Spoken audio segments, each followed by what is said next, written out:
kita akan membahas topik di mana sebagai makhluk sosial kita membutuhkan orang lain untuk kita bergaul. Judul besar yang akan kita pelajari pada saat ini adalah melatih anak bergaul tanpa kebablasan. Itu sebabnya memang makin dewasa, maksud saya makin meningkat usianya, mama jangan makin lepas. Shalom pemirsa Hope Channel Indonesia dimanapun Anda berada. Senang sekali kita boleh berjumpa kembali dalam program Love Your Child. Satu program yang mengajak kita untuk mengasihi, untuk mendidik anak kita, menjadikan mereka generasi yang lebih baik. Dan saat ini kita akan membahas topik di mana sebagai makhluk sosial kita membutuhkan orang lain untuk kita bergaul. Tak terlebih dengan anak kita. Nah, judul besar yang akan kita pelajari pada saat ini adalah melatih anak bergaul tanpa kebablasan. Tentu saja saya tidak sendiri di sini. Saya ditemani oleh narasumber yang sudah tidak asing lagi buat kita, yaitu Ibu Helena Valentina yang merupakan seorang praktisi pendidikan dan juga merupakan seorang psikolog. Ibu Helena, apa kabar? Aduh, serba Pinky hari ini ya. Iya, ini pertama kali Love Your Child ya. Iya. Ini pertama kali saya ada di tempat yang baru ini loh Ibu Helena di betul. tahun ini. Ya, dan kayaknya tahun 2024 harus dimulai dengan kasih sayang. Betul sekali. Untuk anak-anak kita dan kita semua ya. Iya. Nah Ibu Helena ini topik kita kali ini Ibu Helena. Kita akan membahas satu topik di mana ya anak-anak itu butuh bergaul ya Ibu Helena ya. Betul, kan makhluk sosial. Makhluk sosial, kita tidak sendiri, kita butuh orang lain untuk bergaul dan ini penting untuk kita tahu juga sebagai orang tua, ada hal-hal yang harus kita ketahui ya untuk bagaimana anak itu bisa bergaul. Bahkan juga mungkin ada social challenge untuk dia ya dalam pergaulan. Atau mungkin ada tips-tips tertentu dan manfaat bergaul itu kita seperti apa. Kita akan bahas semua. Untuk itu mungkin saat ini saya akan langsung bertanya kali Bu Helena. Mengapa sih anak itu dia harus, selain dia butuh orang lain, makhluk sosial dan lain sebagainya, anak itu butuh bergaul dan manfaatnya nih Bu Helena. Ya apa sih keuntungannya? Keuntungannya gitu. seperti kan apa? Kita kan tinggal di dunia yang penuh dengan ancaman. Nah, saya sering mendengar tuh ya orang tua murid yang suka membekap anaknya di rumah. Artinya anaknya nggak boleh kemana-mana, nggak boleh bergaul dengan tetangga, nggak boleh ada di ruang bermain yang di luar ya outdoor karena katanya nggak nyaman. Takut dan nggak aman loh. Sekarang ini banyak anak-anak yang suka ngomongnya tuh kasar dan bisa kasih pengaruh buruk, bully dan sebagainya. Nah, kalau kayak begitu, ini dari kecil anak-anak kita berarti sudah dicekokin dengan sesuatu yang menakutkan dong. Bagaimana mungkin anak-anak kita akan bahagia kalau dia sudah ada kesadaran bahwa di dunia ini adalah tempat yang menakutkan. Kita perlu justru memberikan promosi kepada anak kita bahwa dunia ini, lingkungan kita ini adalah lingkungan yang indah. Bahwasanya selalu saja ada pengecualian, itu adalah hal yang normal dan wajar gitu. Dan kita tahu itu nggak baik, misalnya kalau ada anak yang ngomong kotor, ada anak yang kasar, ya kita tahu itu nggak baik kan, nggak enak kan kalau kita dengar kayak gitu, ya jangan ditiru. Mari kita menjadi influencer gitu kan, menjadi pemberi pengaruh, memberi contoh gimana caranya supaya kita membuat lingkungan pertemanan di sekitar rumah kita atau di sekolah kita tuh menyenangkan gitu. Jangan malah mengurung diri, menarik diri dari dari lingkungan atau pergaulan. Ini malah membuat anak-anak nanti takut kehilangan kesempatan untuk berkembang loh Jelly. Ya kan Bu Jelly? Karena kan kemampuan untuk bernegosiasi, kemampuan untuk bertukar pikiran, berdiskusi, itu kan dibangun dari pertemanan kan? Iya, dan itu dari mereka kecil justru ya Bu Helena ya harus belajar dibangun. Toleransi. Iya, benar. Jadi seperti yang sudah kita bahas lalu. Betul banget. Jadi kalau bagaimana mungkin anak kita mau belajar toleransi kalau dia nggak pernah melihat perbedaan, iya kan? Kan toleransi itu dibutuhkan ketika dia melihat, ini kok beda sih. Kalau agamaku begini, kok dia begitu, kok dia pakai atribut seperti ini, kok aku enggak. Nah, kok dia ibadahnya hari ini, kok aku enggak. Nah, itu kan berarti kan kita perlu ada toleransi. Ya kan? Nah, itu bisa muncul ketika dia bergaul gitu. Jadi memang dari berteman itu akan membuat dunia dia menjadi lebih indah. Senang nggak sih kalau kita sakit, geruduk-geruduk teman-teman pada datang, kamu kenapa? Kok sakit? Kamu sedih loh, kamu sakit. Itu kan membuat anak-anak lebih cepat sembuh tuh, karena merasa dibutuhkan. Merasa dibutuhkan itu sangat-sangat mahal harganya. Ya kan? Bayangkan kalau dia cuma di rumah aja, tidak punya teman, nggak punya siapa-siapa, sakit dia sendiri, paling mamanya doang lah ya. Wajar lah kalau mama. Mending lagi kalau mamanya kerja, siapa di rumah? Sepi, nggak ada siapa-siapa, nggak ada yang mengharapkan dia sembuh selain orang tuanya. Jadi sedih dianya. Sedih kan, tapi kan kalau misalnya kita sakit ada yang besuk, terus ada temen yang sakit kita besuk juga, terus kalau ada yang ulang tahun kita senang sama-sama, terus ketika ada yang sedih kita juga sedih bersama. Itu kan rasanya kayaknya keluarga besar ya, walaupun kita berasal dari latar belakang yang berbeda-beda gitu. Oke, Bu Helena. Jadi memang ketika kita bergaul, anak-anak ini kita ajarkan untuk bergaul, walaupun ya sebagai orang tua, apalagi melihat mungkin apa yang ada di layar kaca atau berita-berita di gadget, kita kan membuat ketakutan tersendiri untuk orang tua. Jangan-jangan nanti kalau dia bergaul begini bisa terjadi hal seperti ini. Bahkan untuk memilih teman saja, mungkin orang tua ada ketakutan tersendiri gitu. Takut anaknya contoh salah bergaul seperti itu. Nah, terus contoh akhirnya membuat anak itu seperti yang Ibu Helena bilang tadi ya, gantinya kita mau supaya dia bergaul dengan sesama, kita tarik dia, nggak usah bergaul. Jadi ansos deh, jadi sosial. Nah itu, kita akan mungkin mempelajari selanjutnya Ibu Helena, kita akan kembali lagi. Pemirsa tetaplah bersama kami di Love Your Child.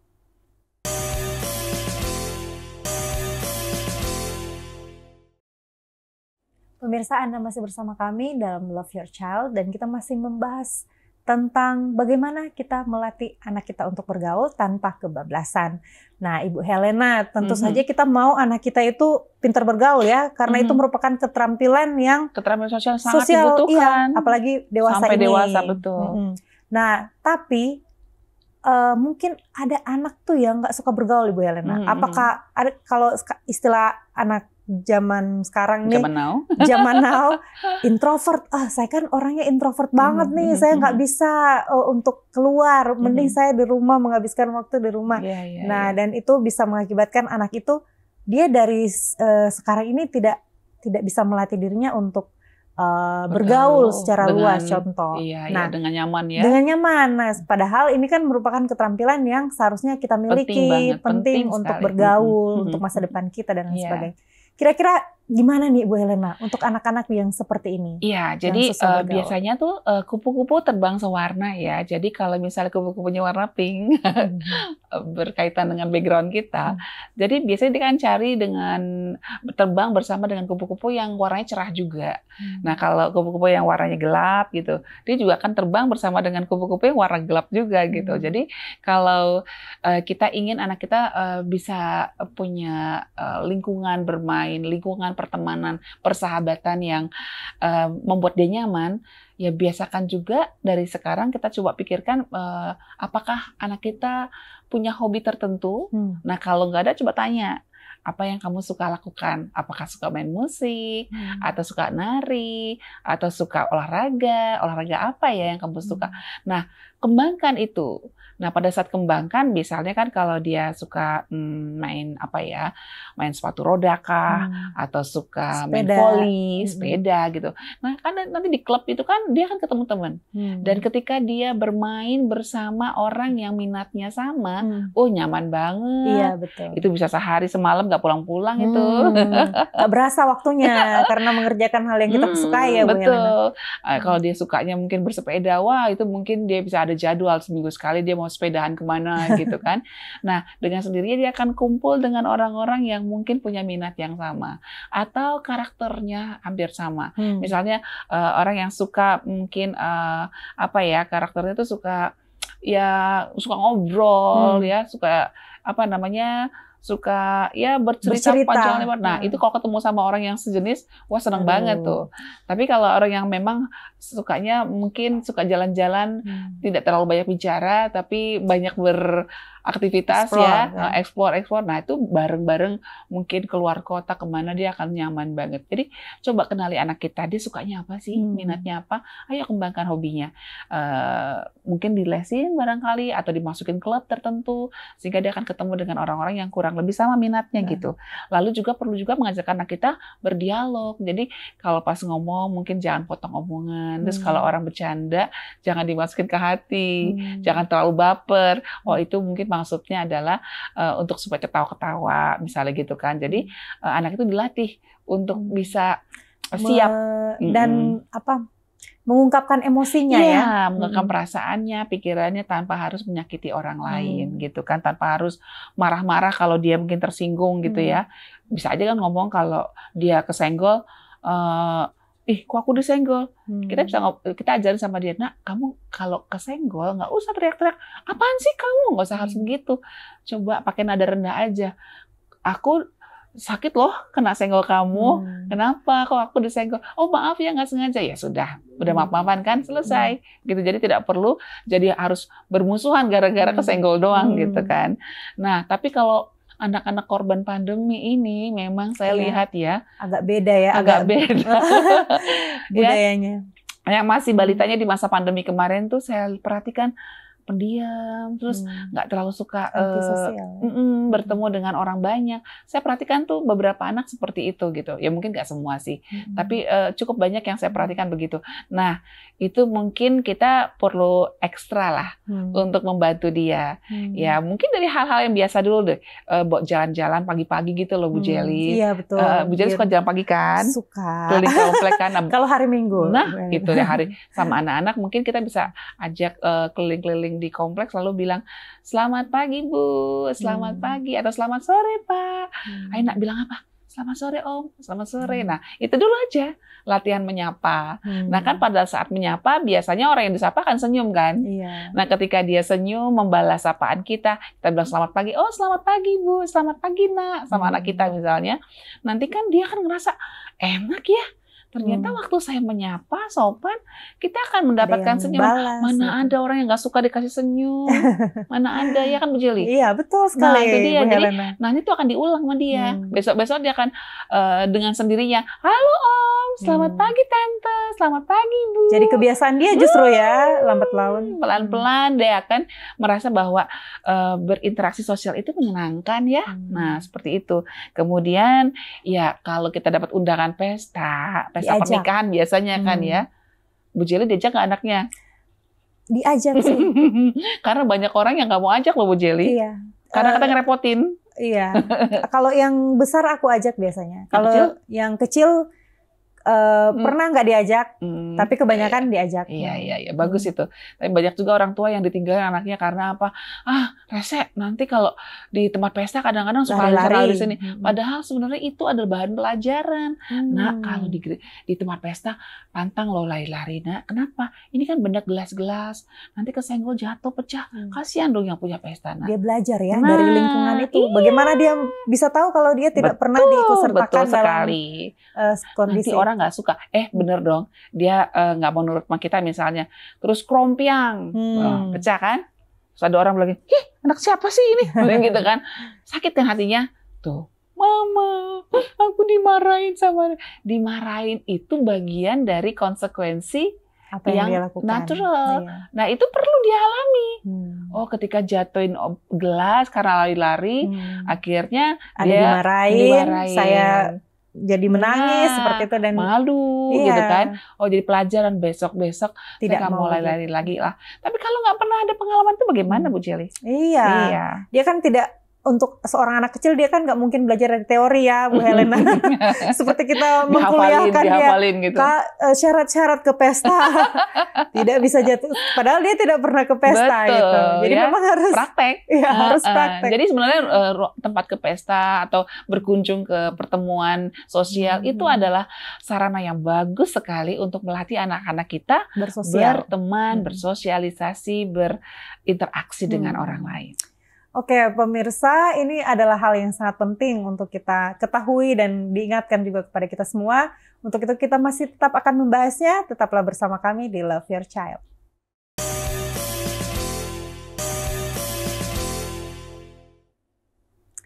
Pemirsa, Anda masih bersama kami dalam program Love Your Child dan kita masih membahas tentang bagaimana melatih anak bergaul supaya tidak kebablasan. Ibu Helena, tadi kita sudah menyampaikan apa sih yang kita perlu latih ya, perlu latihan anak itu dan lain sebagainya. Nah, ini ada satu bisa dibilang kalau anak itu nanti dia bermasalah nih dalam pergaulan. Bertengkar maksudnya. Nah, contoh dia bertengkar nih. Biasa itu. Mana ada sih anak-anak yang berdamai terus. Mana ada sih kakak adiknya suka bertengkar kan. Kakak adik loh. Yang saudara. Apalagi dengan orang lain yang dari keluarga berbeda. Saya rasa itu biasa banget ya. Cuman mungkin ini ya. Kita jadi serba salah ya. Dilema sebagai ya. orang tua kan. Pernah nggak ngalamin anak kita salah paham sama tetangga? Di rumah sendiri juga pernah. Jadi ada tetangga datang. Terus ya bisa dibilang mainan lah ya, memperebutkan mainan.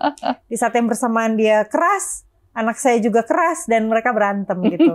Terus yang paling seru, anak tetangga aja lebih galak lagi ya. Udah ngambil mainan anak kita, dia lebih galak gitu kan. Iya, memang itu adalah salah satu hal yang sangat normal dan sering terjadi. Namanya juga anak-anak, dia sedang dalam proses belajar toh. Dia belajar untuk mengetahui apa batasan yang boleh dan nggak boleh gitu. Tapi memang kalau kita ingin melatih anak kita untuk melawan melawan dorongan untuk bertengkar gitu, jangan pernah kita jadi pro dengan salah satunya gitu. Kita harus adil, ada tengah walaupun ini anak kita sendiri gitu. Jadi kalau misalnya ada anak-anak tetangga dan anak kita bertengkar, kita harus ada di tengah sebagai orang dewasa yang bisa menengahi gitu. Jadi ya bisa ditanya sama mereka, gimana ceritanya, awal muasalnya gimana gitu kan. Jadi biar kita tahu, oh berarti kamu ingin mainan ini, kamu juga oke, ada beberapa cara loh. Yang pertama, gimana kalau mainannya gantian, ya kan? Mungkin 10 detik, kamu hitung sampai 10 detik ya untuk main bola ini, nanti gantian setelah 10 detik gantian kasih ke dia gitu. Atau kalian main bersama, bolanya kita tendang aja bareng-bareng, yuk gantian yuk tendang, tidak rebutan gitu. Gunakan bersama atau bergantian. Nah itu kan adalah bagian dari trik untuk melatih keterampilan sosial juga gitu, tanpa harus cara berdamai yang baik, cara menyelesaikan konflik resolution gitu kan. Jadi anak kita tidak ada rasa kayak wah ada mama nih, apa kamu ada mama aku gitu, ada backupan di belakang gitu dia. Tapi itu bagus juga Ibu Helena, jadi anak itu belajar untuk jadi problem solver itu dari justru dia kecil saat bermain dan dia melihat oh orang tuanya kasih solusi nih, bukan malah memihak ya. Betul. Dan bagus banget kok kalau anak kita undang, anak-anak tetangga kita undang ke rumah sesekali gitu ya, atau mungkin setiap hari anak-anak main di rumah kita atau besok di rumah siapa gitu, boleh itu, karena itu akan melatih anak untuk beradaptasi. Oh, kalau di rumah dari keluarga yang budaya Jawa kita harus begini. Kalau di budaya Ambon begini. Kalau di budaya NTT begini. Seperti itu. Ya kan? Nah, kemudian kalau misalnya ada masalah boleh kita dengarkan juga sama mereka. Dan itu juga mungkin jadi satu solusi untuk anak yang agak susah bergaul nih Bu Helena, dengan mengundang banyak orang ke rumah dia akan menjadi lebih lebih nyaman karena kan ada di rumahnya dia ya. Nanti lama-lama dia akan mau keluar kalau dia di rumah udah nyaman dengan temannya, entar temannya bawa keluar dia udah oke. Tapi mama boleh sih dampingi, tapi jangan terus-terusan. Iya. Ada waktunya untuk dilepas ya Bu Helena. Ya ibaratnya seperti itulah ya kan, kayak burung kecil kan terbang, pertama didampingi, lama-lama dilepas sama burungnya induknya kan gitu ya. Nah ini Bu Helena, terkait dengan berteman, tapi jangan sampai anak kita ini kebablasan nih Bu Helena. Ya biasanya remaja ya. Iya, itu dia. Itu kan kekhawatiran anak saya masih kecil, tapi kan akan ke arah situ nih Bu Helena. Gimana? Yang perempuan takut pacaran nanti sama orang yang nggak benar gitu kan. Iya betul sih. Jadi itu sebabnya memang makin dewasa, maksud saya makin meningkat usianya, mama jangan makin lepas. Jangan. Even itu dia sudah 12 tahun, itu perlu terus untuk menjalin hubungan komunikasi. Gitu. Supaya apa? Supaya dia nyaman untuk berbicara dengan kita. Jangan pernah banding-bandingkan dia dengan orang lain dan selalu mengatakan pada dia bahwa mama siap loh untuk jadi teman ngobrol kamu. Nah, kalau jadi teman ngobrol berarti jangan menjudge duluan. Anaknya baru ngomong, "Mah, tadi temenku masa mau cium aku." "Wah, apa tuh?" Wah, langsung nggak benar tuh cowok, nggak benar nih. Didengar dulu ya. Dengar dulu. Posisinya sebagai teman nih ceritanya. Teman ya kan. Coba dengerin dulu. Agak susah ya. Ya mungkin dia cerita bahwa itu cowok yang dia taksir itu bilang, "Aku pengen cium pipi kamu," gitu kan. Mungkin karena sering nonton film barangkali kan ya kan sekarang film-film begitu tuh. Terus kita nggak usah panik. Ya kalau kita shock sih boleh sih tarik napas dalam-dalam. Oh my, gitu kan. Aduh kok ciuman 9 tahun ini. Terus ya kita bisa bilang, "Oh ya biasa sih kalau masih orang sedang jatuh cinta. Kamu kan sedang jatuh cinta nih ya." Dia juga, ya biasa sih kalau ada dorongan ingin dekat-dekat. Tapi masalahnya kamu cukup ngobrol-ngobrol kalau umur 9 tahun sampai nanti kalau untuk ciuman, pelukan tuh nanti ya kalau sudah dalam pernikahan. Dijelaskan ya. Gitu. Jadi ngomongnya tetap tenang. "Oh gitu ya, Ma. Emang di film-film itu gimana?"